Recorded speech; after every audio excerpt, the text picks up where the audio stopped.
attractive. What attracts men initially, but what really captivates men in the longer term?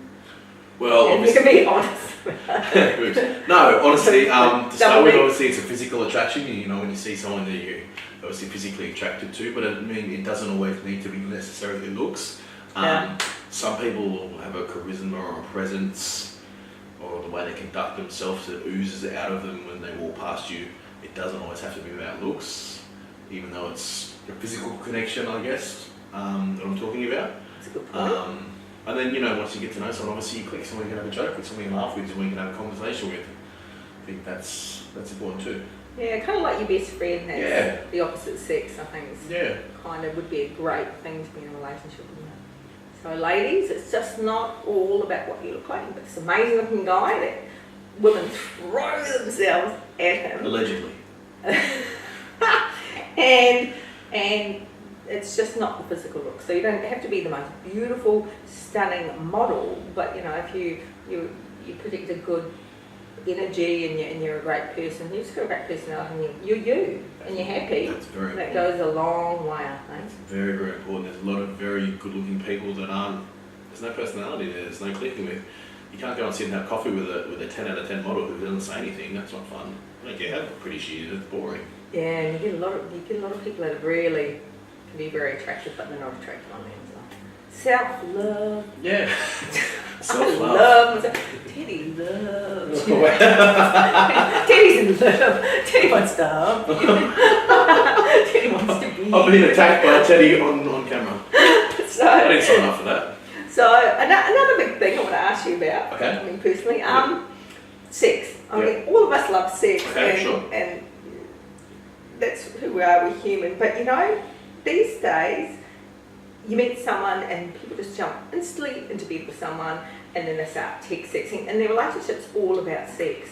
And to me, I'm quite old-fashioned, and I'm like you, I like to take it slowly. How long, and I know there's no rules around it, but how long should we wait to have sex? I can't put a number on it, I can't give you right or wrong. Someone will get it wrong and then come looking for me. But you know, the way I look at it is, if someone is serious about a relationship with you, and they will be prepared to wait. If they're not prepared to wait, then they're not serious about getting to know you, and they're just looking for sex. So they're, you know, that answers the question. If you're looking to have sex with someone, just sleep with them and leave, you're good. If you're viewing for a relationship and that's what you want, then you need to take time to, you know, slow it down, make that person work for it. If they're willing to work for you, then they're obviously interested. Weeds out the time wasters. Yeah, I agree with that. Yeah, take it slowly and just get to know someone. Just don't jump straight into the sexual relationship. I mean, you can have fun with that later on, but get to know them. About their last name, what gets them up in the morning, what's their passion, what's their family like, what are their values, all of these things that people just forget to have a conversation about. Yeah. Seriously, you ask people and they don't know when they meet someone what they're passionate about, what their life background, where have they been. They just don't connect like that. No, they don't. And texting's really bad.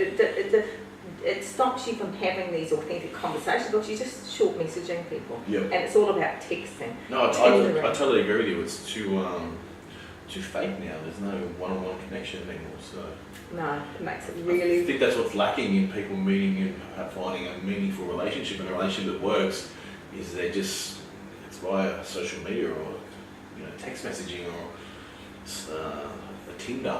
You know, like you're not going to find something real on that.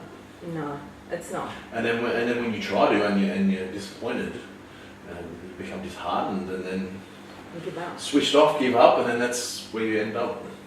Lonely and depressed. Yeah. If they just take the time to get it right from the start, I think a lot more people would be happier with the relationships that they have in their life.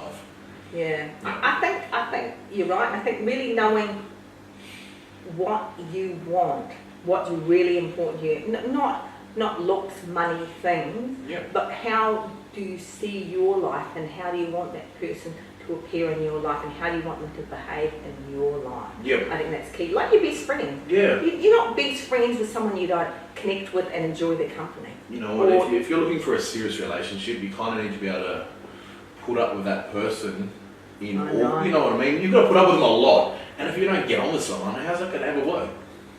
That's right. So You can't be big your whole life. no, you can't. You know, Seriously, like, but we'd like to, but you've got to go to work and yeah, this the reality. You know what the big thing is? It's that time when you're in the same room, but you're not speaking. Well, you can just be around someone, you're connected, but you don't actually need to say anything. Yeah. You're not annoying each other. I think people don't have that because they don't know each other, and it's awkward because you're not saying anything. It's like, what are they doing here? Why don't they leave?